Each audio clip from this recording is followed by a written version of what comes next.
This discussion is grounded in clinical research and does not constitute medical advice. All right, Maria, what is a psychedelic and what do we get wrong about them?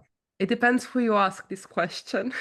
A lot of people will tell you that a psychedelic is anything that induces a psychedelic state, which has its grounds of validity, obviously.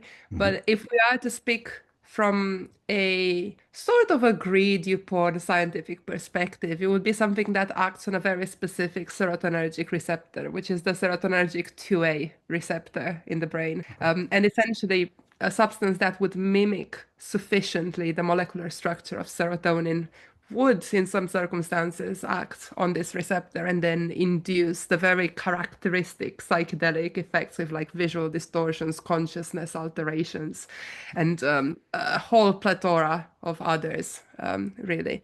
So I think, yeah, there's two kind of ways to go about it. How does it feel? And how does it actually act on the brain? And both of these are a subject of discussion, ongoing discussion in the research field.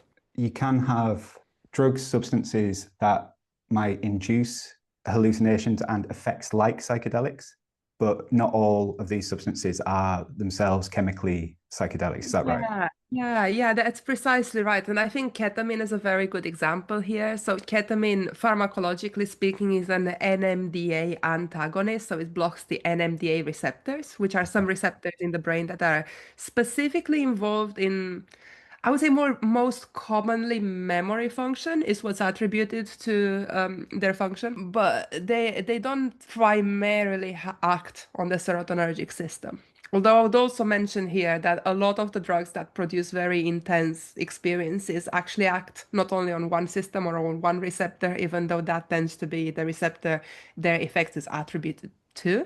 But they're actually very, very promiscuous. They go on a variety of different systems in the brain, a variety of different receptors, just in different quantities and in different fashions. But I would say ketamine is one of the most debated ones because a lot of people describe the experiences they have with ketamine as being highly psychedelic. And no doubt there is an overlap from a phenomenological perspective. So, how does it actually feel when someone is under the influence? But it's not considered a classical psychedelic. And I think that's how I would tend to call them. Classical psychedelics are the psychedelics that have this primary serotonergic component to whom the effects are attributed to. That makes sense. And what I have been interested in following your talk in Sheffield, and what I'm generally interested about is the use of psychedelics potentially in the role of mental health and helping people who maybe have had, say, treatment-resistant depression or anxiety. I think you also mentioned OCD in the talk. There's so many different applications that have been studied recently.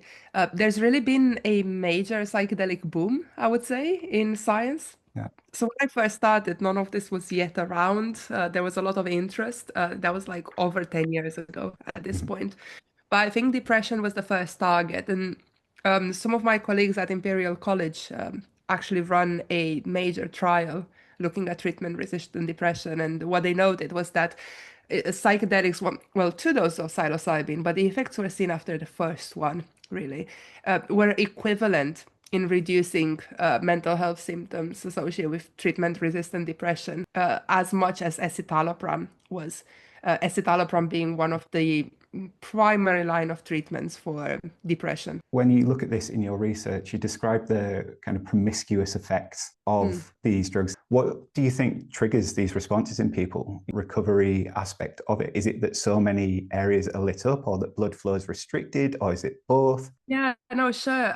I also want to add something actually to the previous questions that a lot of these effects that we see in the clinic, in clinical trials, are also to a certain degree replicated in naturalistic settings. And I think this is actually making the answer to your question a lot more interesting because one of the proposed mechanisms for why psychedelics tend to be so effective in the clinic and in clinical trials, much more effective than we expected, well, some people expected, is because there's this combination between psychological support towards the participant alongside the effects of the drug itself. So it's not just like giving the drug and letting the person experience it and then letting them them go home and that's it, solve depression. It's a very constant interaction between a therapist who has this role even before the experience of providing the participant with guidance and preparation materials, and then they support them during the experience and help with the integration afterwards. So the current view is that there is this entire model that's working synergistically at addressing the core issues that are actually leading to depression in different participants. That has a lot of unanswered questions still. Like, we don't know exactly what happens neurobiologically, but some of the things we do know are that when a psychedelic enters someone's system, then they do have a reduction in their blood flow in something called the default mode network, and that has been attributed to being under the influence of psychedelics. And essentially the default mode network acts as a reality filter, if you want, like something that it's a network that keeps people in check and in control on a day-to-day basis. So I think that would be one of the underlying mechanisms potentially, but there are a lot of unknowns, both at like systems level to like molecular levels, to what exactly are the cognitive processes that get to be modulated by psychedelic experiences. And this is where my personal line of work looks at in a lot more detail at these substances, for example. I wondered what your take on belief was as a mechanism for recovery and improvement. So I'm a PT.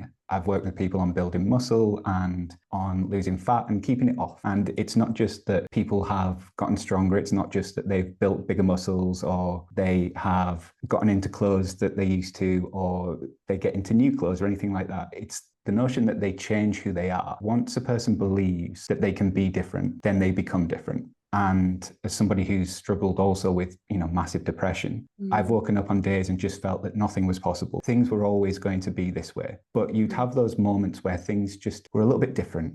You felt different. And because you felt different, you believed that change could happen. And I have a paper to back this up. The one that I really like is a 1972 study from Ariel and Saville. This is an anabolic steroid study. And there was a placebo group and a steroids group. And in the time frame assessed, both groups put on significant amounts of muscle tissue in response to the treatments they received. But it was a double-blind study. So nobody knew if they were being injected with steroids, but nearly all participants seemed to respond as if they had been. So the idea here is that when people were put into the setting that you described, of having these regular injections and these checkups with these scientists, researchers, people in lab coats telling them that this is what they're receiving, they need to come back at this time, we'll keep an eye on you, we hope you're okay. Significant amounts of tissue were put on, regardless of whether there were steroids in that injection. That's so interesting. It's fascinating, isn't it? Yeah, like even with like the body mass, interesting. So belief seemed to me and to this study to be a massive component of Absolutely. change. Well, I think you're really putting the nail on the head, it's like in a lot of ways.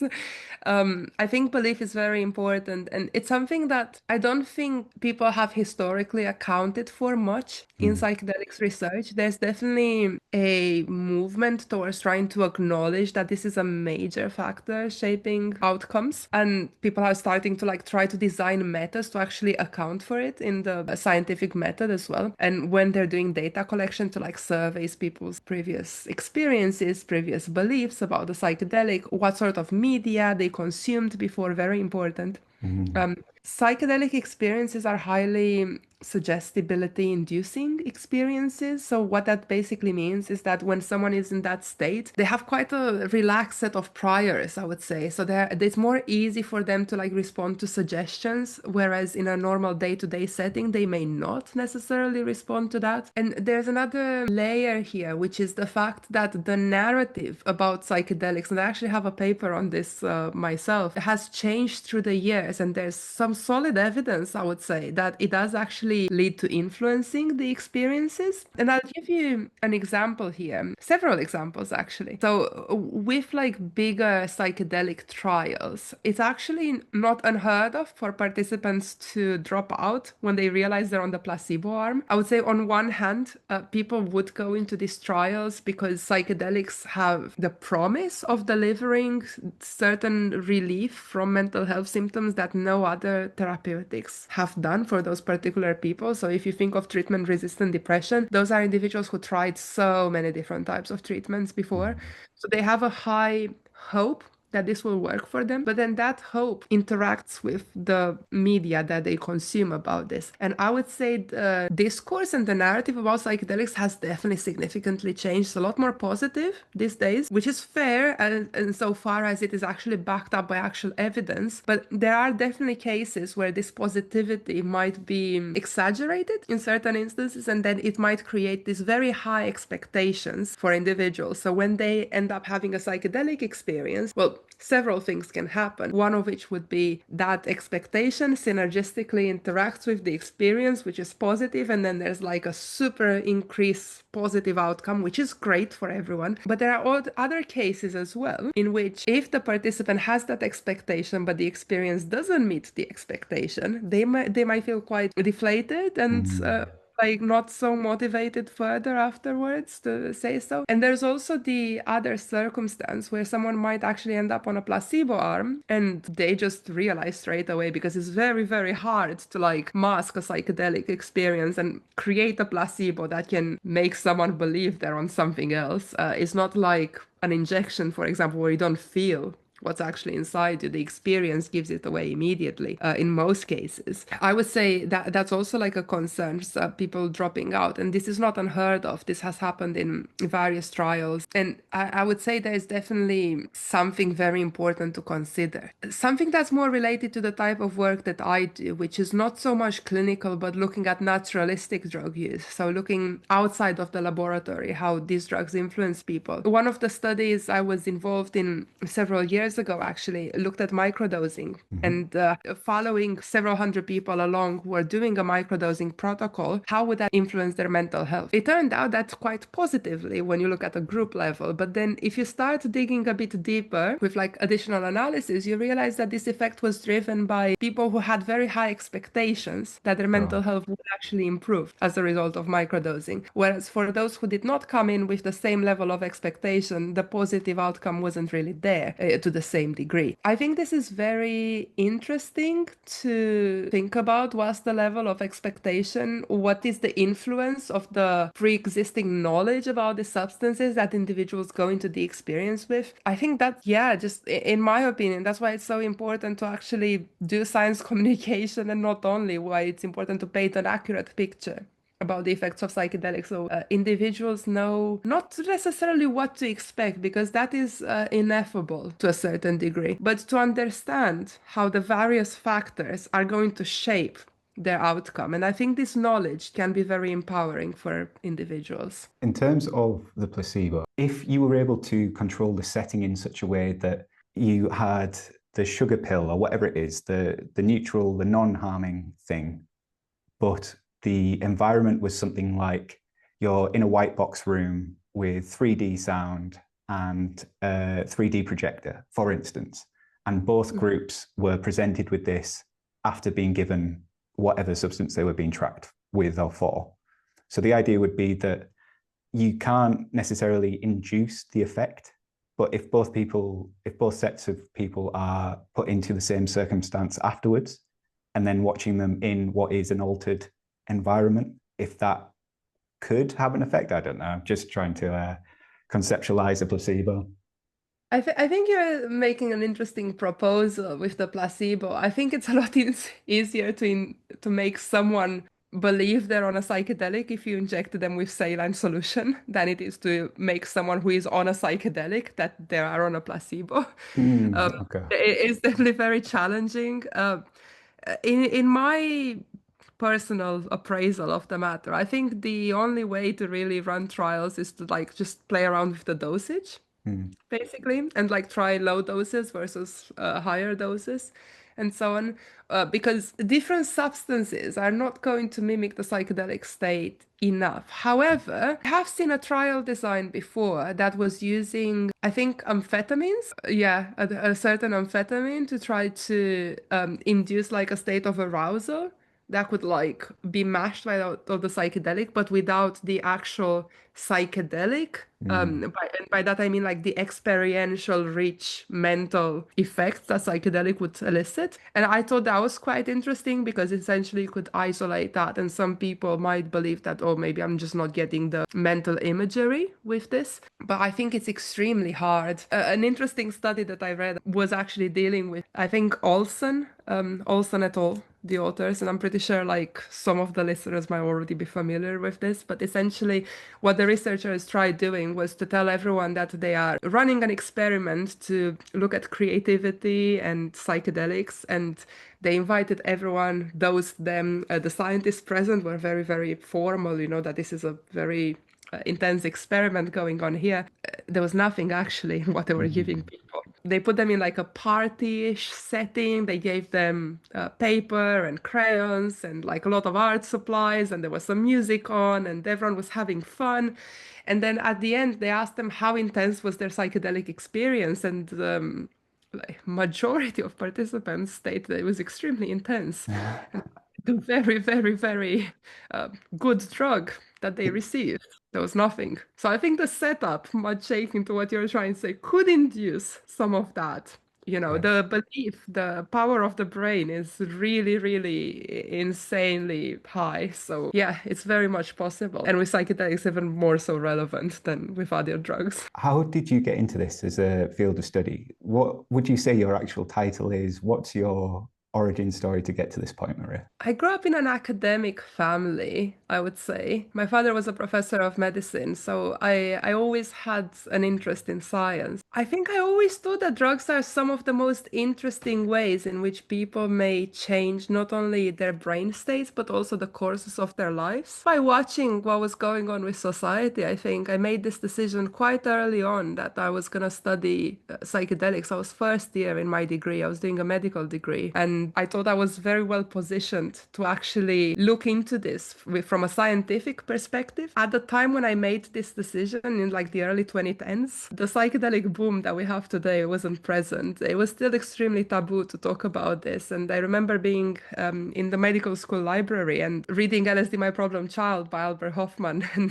I had to put a physiology book to cover it because several people came to me and like told me like, oh, you're like reading about LSD, and like started giving me the evil eye afterwards. I had to like hide this original interest, but then I think I just gained courage. I remember it was a very nice day. I was in Regent's Park with my brother and another friend, and it was very sunny, and we were just chilling next to the lake. And I just thought, you know what? Like, I might as well just put this interest that I have to work. So I started, rather than hiding what I was doing, what I was reading about all of the time, just going to all of my professors, approaching them by email or having meetings, and then turning all of my assignments into assignments about psychedelics and just telling them, well, I want to research this. Can we try to figure out what's going on? Like, there's very limited evidence. There's so much we could be looking at. And yeah, it kind of just infiltrated into everything I was doing. Not late after that, I started working in research, and I was actually working with ketamine derivates, looking at memory reconsolidation disruptions. So that's a paradigm where if you have, let's say, a model of PTSD, like a rat model of PTSD, and this rat has learned to fear electric shocks, essentially. Every time they would go in a box where they know an electric shock can happen, their freeze behavior would be triggered, and they would be essentially feeling all of the bad feelings of PTSD. What we were trying to do was to reactivate this memory and then inject the rats with this derivative of ketamine. It's a drug called MK-801. It's an NMDA antagonist, as I mentioned earlier. Not for human use. And I have read some terrible reports from people reading that. So like for anyone thinking of even coming near it, not for human use. No. Absolutely not. But very effective in essentially erasing fear memories. Very effective. So after being injected in this specific paradigm at a certain time point where the memory is being reactivated, then these rats would no longer have any fear associated with that context, and also they wouldn't have any markers in their brains of PTSD as they did before. So that was crazy, right? But I mentioned not for human use. So because what I was working on wasn't possible to translate that kind of work to humans with the same drug because of the potential side effects of this particular compound. That's when I started looking into psychedelics more seriously, and I then thought, well, I'm actually interested not as much into the clinical applications, but trying to see what people do with psychedelics outside of the lab Mhm. and trying to map out those trajectories and how their life courses essentially change as a result of their drug experiences. And then it's just been a very long, decade-long academic journey since this very incipient time of me setting up large-scale studies, doing analysis, meeting a lot of people. And I think this is something that I can't thank the individuals who came to speak to me about their experiences enough. Just to see the range of ways in which people are changed by their psychedelic use. And not only, it has been a very, very interesting experience. I find it the most fascinating job on planet Earth. Wouldn't So, change it for a thing. yeah, it sounds incredible and purposeful, meaningful, worthwhile. What you're facilitating is change ultimately, and you're allowing people to describe their stories, but then also your research is looking at how we can have more people have more stories. Oh, One of yeah, the yeah.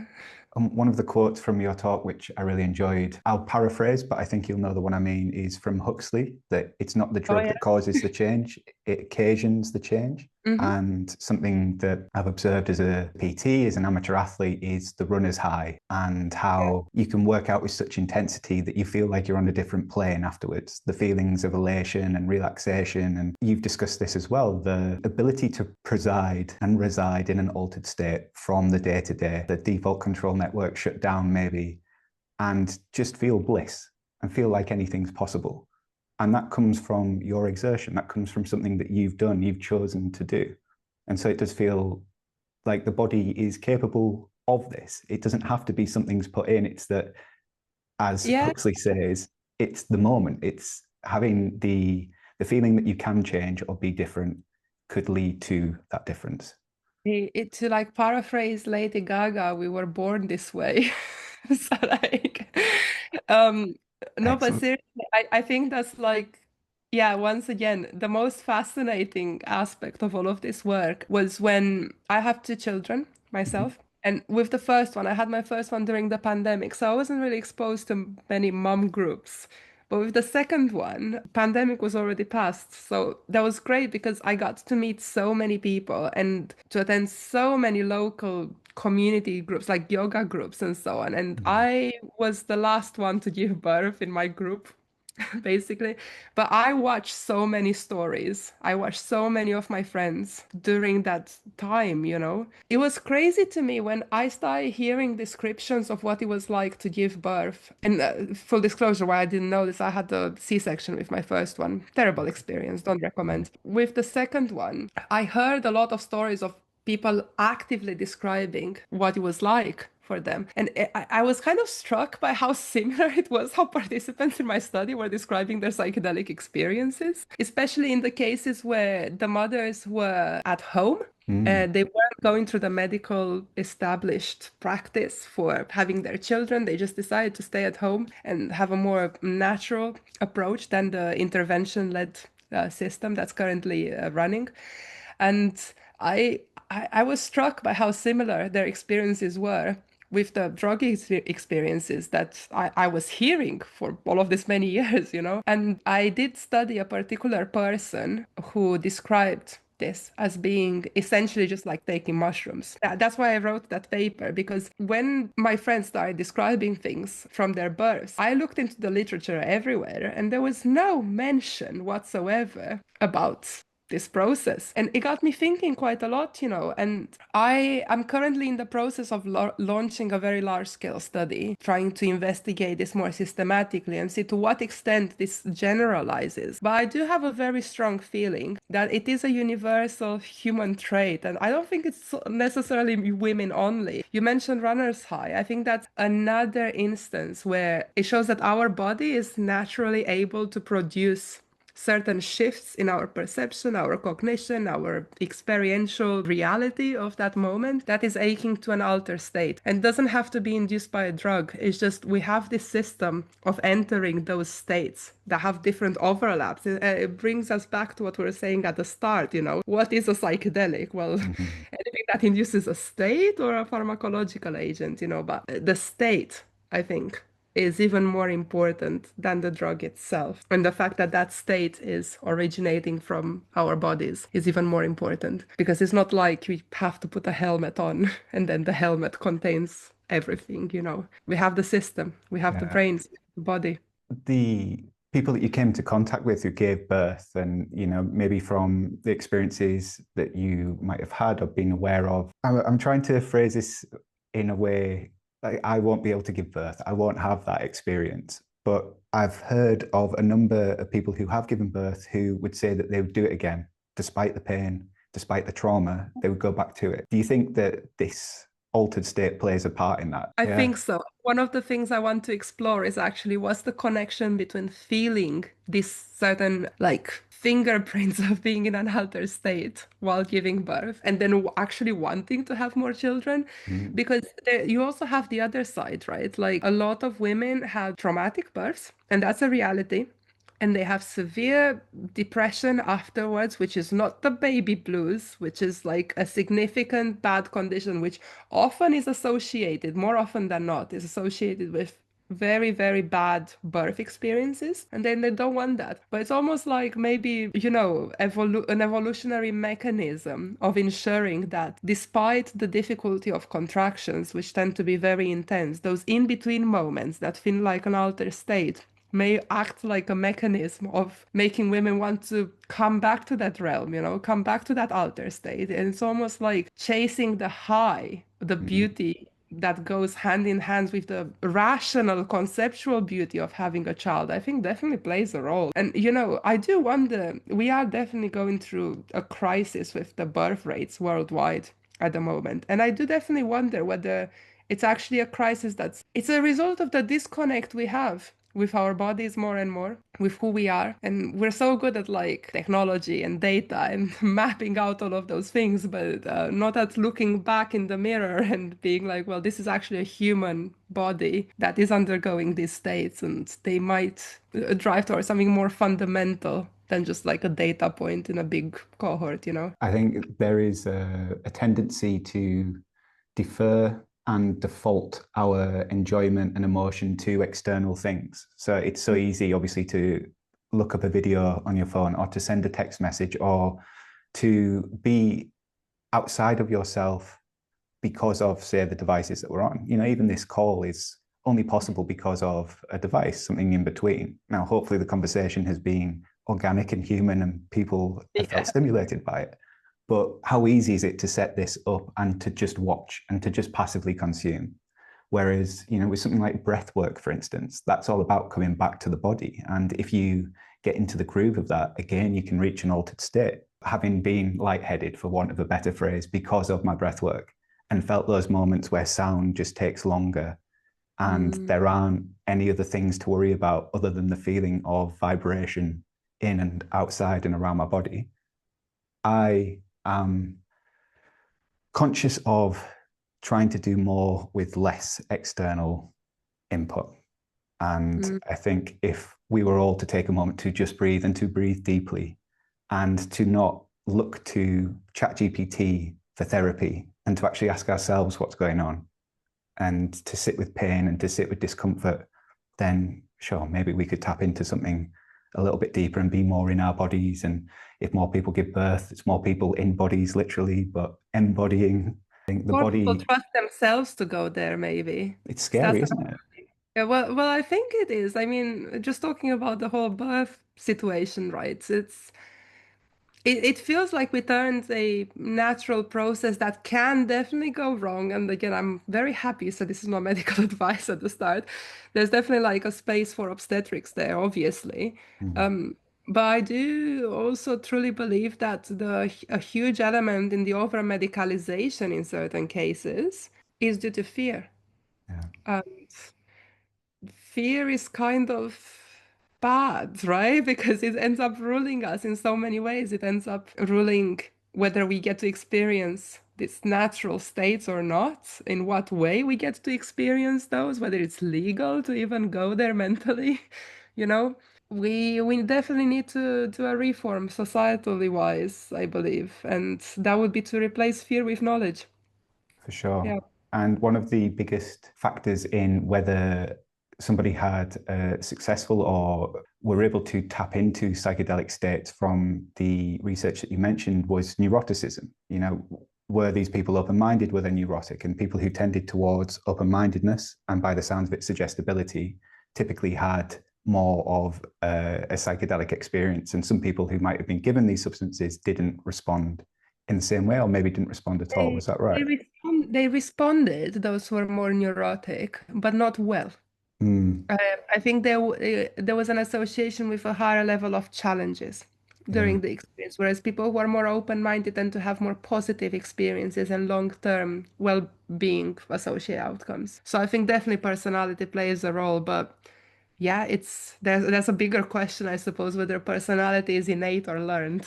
So, Maria, we're coming to the end. Are there links? Are there places that you'd like to send people to if they're interested in what you're doing or finding out more? Um, Asset Lab is where you can find me at aset.lab on Instagram. Perfect. And everywhere online, if you search for my name, I suppose for everything else, my papers will come up and so forth. Thank you for having me. I really appreciate you making the time. It's huge. Thank you so much. No, thank you as well.